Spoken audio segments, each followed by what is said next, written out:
Hello everyone. तो ये 2026 का एक महीना निकल गया है। तो I prepare myself to work so hard in this year. अब इन बचे हुए 333 डेज में मैं इतनी मेहनत करने वाला हूँ इस साल कि जो मेरी विश लिस्ट है उसके हर एक पॉइंट पे मैं नेक्स्ट ईयर 2027 में टिक कर सकूँ।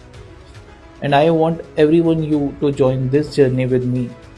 So stay tuned to my profile. Okay, and जितना भी मेरा ट्रैवल का एक्सपीरियंस है वो मैं सब आपके साथ बांटूंगा।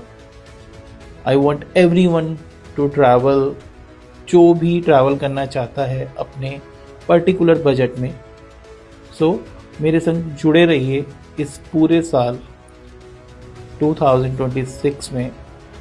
Thank you.